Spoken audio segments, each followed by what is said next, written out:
Hello children, welcome back with a new topic of English grammar, the pronoun. देखिए बेटा, pronoun जो होते हैं they are a word which is used in the place of noun और a noun phrase.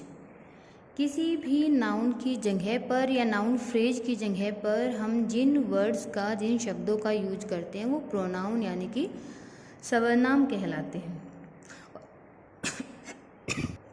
और इनका use क्यों किया जाता है कि जो बार बार जो नाउन हैं उनके रिपीटिशन से बचने के लिए, यानी कि उनके बार बार आवर्ती किसी भी वाक्य में होगी तो वो क्या लगेगा, अच्छा नहीं लगता, वो सेंटेंस की जो ब्यूटी होती है उसको डिस्ट्रॉय कर देता। सो किस काम के लिए, to avoid the repetition of a noun, हम किसका यूज करते हैं, प्रोनाउन का यूज कर देते हैं।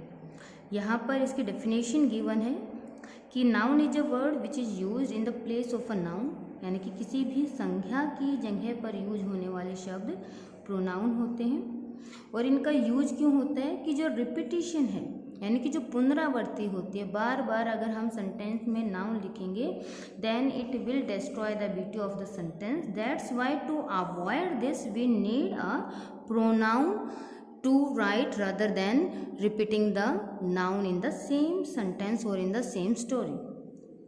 Here the kinds of the pronoun has been given. They are 8 types. जो 8 टाइप के प्रोनाउन हैं उनको दिया हुआ है, उनको हम डिटेल में करेंगे। फर्स्टली हम उनके जो नेम है उनको एक बार पढ़ लेते हैं। Personal pronoun, possessive pronoun, demonstrative pronoun, interrogative, reflexive, indefinite, reciprocal and relative. यहाँ पर दिए हुए कि जो पर्सनल प्रोनाउन है वो कौन कौन से हैं, पोसेसिव कौन से हैं and all these. Personal pronoun यहाँ पर क्या होता है कि टेबल गिवन है आगे कि with the respect to the case, person, number of, gender. जो पर्सनल प्रोनाउन है उनके केस, पर्सन या नंबर या जेंडर के अकॉर्डिंग आगे इनकी जो है टेबल गिवन है। Here is the table. देखिए बेटे, जो फर्स्ट पर्सन प्रोनाउन, जो प्रोनाउंस होते हैं या जो पर्सनल प्रोनाउन होते हैं they are of 3 types, first person, second person and third person. जो फर्स्ट पर्सन है उसमें हम कंसीडर करते हैं सिंगुलर, पहले बात हो रही है सिंगुलर जो प्रोनाउंस हैं उनकी, यानी कि जो एक वचन में आते हैं उन प्रोनाउंस की यहाँ पर बात कर रहे हैं। फर्स्ट पर्सन प्रोनाउन में सिंगुलर कौन होता है, आई होता है। उसके अगर हम ऑब्जेक्टिव फॉर्म बनाएंगे तो वो क्या बनेगी, मी बनेगी। एंड पोसेसिव अगर हम बनाते हैं तो वो क्या बनेगी, माई। बात हो रही है प्रोनाउन की, ना कि किसकी, एडजेक्टिव्स की। तो यहाँ पर क्या बनेगी, पोसेसिव, माइन बनेगा। सेकंड पर्सन यू, और ऑब्जेक्टिव फॉर्म भी यू रहती है। पोसेसिव फॉर्म क्या होती है इसकी, योर्स। थर्ड पर्सन सिंगुलर में जो प्रोनाउंस कंसिडर किए जाते हैं होते हैं ही, शी, इट। इनकी ऑब्जेक्टिव फॉर्म होती है ही की, हिम, शी, हर, और इट क्या रहता है, सेम रहता है। इनकी पोसेसिव फॉर्म होती है ही की, हिज, शी के लिए अगर पोसेसिव लगाना है हर्स, और इट की जो पोसेसिव है वो क्या होती है, इट्स, बिना अपोस्ट्रोफी के। अगर इट के साथ हम अपोस्ट्रोफी लगा के एस लगा देते हैं, it means it is, not its. So ये इट्स है, ये क्या है, पोसेसिव फॉर्म है किसकी, इट की। नेक्स्ट है जो प्लूरल फॉर्म होती है प्रोनाउंस की, वो गिवन है कि फर्स्ट पर्सन जो प्रोनाउन है उनमें जो प्लूरल वर्ड है वो कौन सा है, वी, और उसकी ऑब्जेक्टिव फॉर्म होती है us, possessive ours. Second person pronoun में you, same objective and possessive also the same one. Third person में they, them and theirs without apostrophe, theirs. बेटे ये जो टॉपिक है, नेक्स्ट जो यहाँ पर पॉइंट्स हैं they are very important even for the competitive exams. कि जो केस एंड पर्सनल प्रोनाउंस हैं वो क्या होते हैं कि जब भी हम नॉमिनेटिव केस करते हैं प्रोनाउन में, if always use nominative case pronoun if the pronoun is a part of subject. अगर आपका जो प्रोनाउन है वो किसी सब्जेक्ट का पार्ट है, हिस्सा है, तो हमें क्या करना है, नॉमिनेटिव। नॉमिनेटिव का मतलब क्या होता है, सब्जेक्टिव, यानी कि जो सब्जेक्टिव फॉर्म है प्रोनाउंस की उनको यूज करना है किसकी बजाय, ऑब्जेक्टिव फॉर्म की। जैसे कि यहाँ पर है माई सिस्टर एंड आई, ना कि आप यहाँ पर क्या लिखेंगे, my sister and me, it is incorrect. इसको आप my sister and I went to the movie इस तरीके से लिखे हैं। Always use the objective case pronoun if the pronoun is the part of object, यानी कि अगर आपका प्रोनाउन पार्ट है किसका, जो ऑब्जेक्टिव केस है उसका पार्ट है, तो आपके जो प्रोनाउन की फॉर्म होनी चाहिए वो भी कैसी होनी चाहिए, ऑब्जेक्टिव फॉर्म होनी चाहिए। जैसे कि यहाँ पर है my sister took a picture of him and me, आप लास्ट में इसको आई नहीं लगा सकते, it will be incorrect.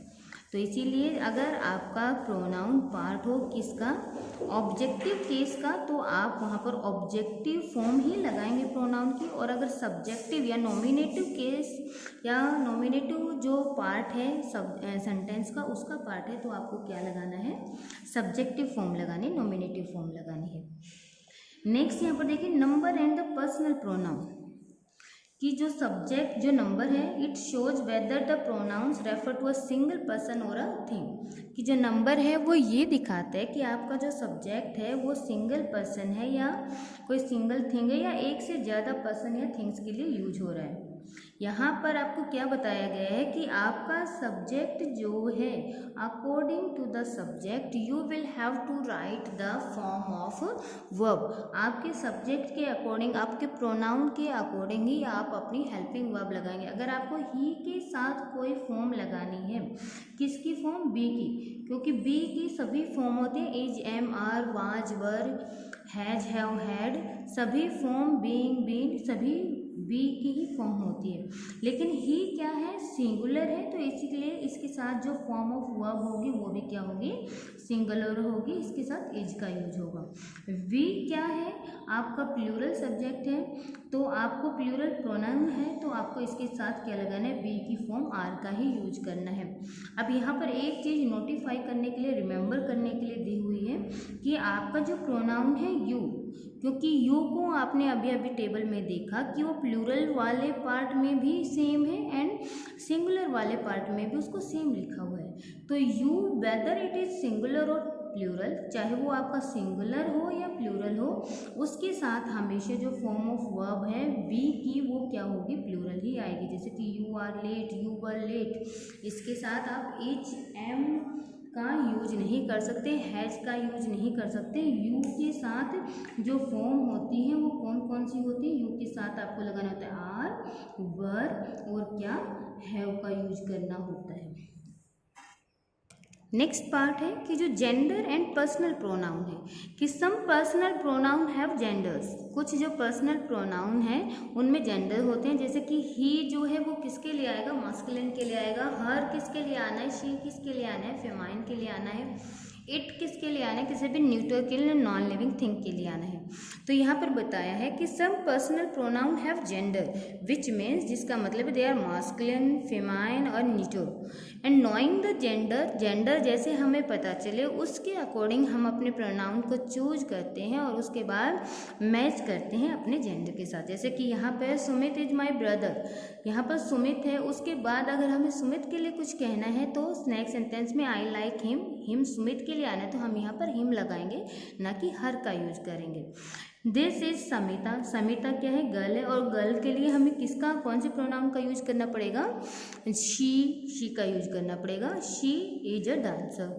This is my pen, pen non living thing है, गिव इट, तो इसके लिए किसका यूज हो गया, इट का यूज हो गया। तो जो हम अपने प्रोनाउन यूज करेंगे उनको very carefully masculine, famine and neutral के अकॉर्डिंग हम इसको यूज करेंगे। नेक्स्ट हमारा सेकंड पार्ट है पोसेसिव प्रोनाउन, ये अब तक चल रहा था पर्सनल प्रोनाउन, पर्सनल प्रोनाउन, उसके बाद पोसेसिव प्रोनाउन, अधिकारवाचक जो सर्वनाम है उनको। A possessive pronoun indicates that a person has a possession of something, एक जो पोसेसिव जो प्रोनाउन होते हैं वो इंडिकेट करता है कि जो पर्सन है उसके पोसेशन में, उसके अधिकार में कोई चीज़ है। इट डिफाइंस, ये भी डिफाइन करता है हु ऑन्स अ पार्टिकुलर ऑब्जेक्ट और अ पर्सन, कि किसी भी पार्टिकुलर का मतलब होता है विशेष, जो क्या है पॉइंटेड थिंग है उसको या उस ऑब्जेक्ट को या उस पर्सन को कौन ऑन करता है, किसके अधिकार में है। पोसेसिव पर्सनल प्रोनाउंस कौन कौन से हैं, अभी हमने पढ़े थे, mine, yours, hers, his, its, your, ours and theirs. Pronouns की बात हो रही है, प्रोनाउंस हमेशा इस फॉर्म में ही आते हैं। This pen is mine. तो यहाँ पर जो माइन वर्ड है वो क्या है, this pen is mine. Mine क्या है, पोसेसिव प्रोनाउन है। एक बात का ध्यान रखना है बेटा कि अगर आपका सब्जेक्ट प्लस क्या आती है हेल्पिंग वर्ब या मेन वर्ब लगाएं, उसके बाद अगर आपको प्रोनाउन लगाना है जैसे कि यहाँ पर है, तो ये क्या आएगा, पोसेसिव प्रोनाउन आएगा। लेकिन यही सेंटेंस किस फॉर्म में भी लिखा जा सकता है, दिस इज माई पेन। अगर हम पेन लास्ट में लगाते हैं तो उस वक्त अगर यहाँ पर हमने माई लगाया तो ये माई क्या बन जाएगा, एडजेक्टिव फॉर्म में आ जाएगा, ना कि आपका किस फॉर्म में रहेगा, प्रोनाउंस के फॉर्म में रहेगा। तो यहाँ पर देखिए बेटा जो क्या है, this pen is mine. Mine यहाँ पर पोसेसिव प्रोनाउन है। दिस बुक इज योर्स, ये कम्प्लीमेंट है किसको, आपके सब्जेक्ट को, तो ये क्या है आपका पोसेसिव प्रोनाउन है। His is on the table, तो यहाँ पर ये क्या है, हिज सब्जेक्ट के तौर पर आ गया। It is a favourite film of theirs, ये यहाँ पर क्या हो गया, ऑब्जेक्ट हो गया किसका, प्रेपोजिशंस का। तो यहाँ पर इस तरीके से आपके जो पोसेसिव प्रोनाउंस है वो सेंटेंस के एंड में होंगे और किसके बाद आएंगे। और इनको आइडेंटिफाई करने का तरीका बिल्कुल सिंपल है कि आपने क्या देखी, मेन वर्ब देखी, उसके बाद जहाँ पर आपका वर्ड है इनको आप याद कर ले, mine, yours, theirs, his, its, ours, theirs, ये सभी क्या है, पोसेसिव प्रोनाउन है। नेक्स्ट है डेमोन्स्ट्रेटिव प्रोनाउंस। डेमोन्स्ट्रेटिव का मतलब क्या था, संकेतवाचक सर्वनाम। डेमोन्स्ट्रेटिव प्रोनाउंस पॉइंट्स आउट और identify a noun. Points out करते हैं या आइडेंटिफाई करते हैं, किसको आइडेंटिफाई करते हैं, किसी भी नाउन या प्रोनाउन को।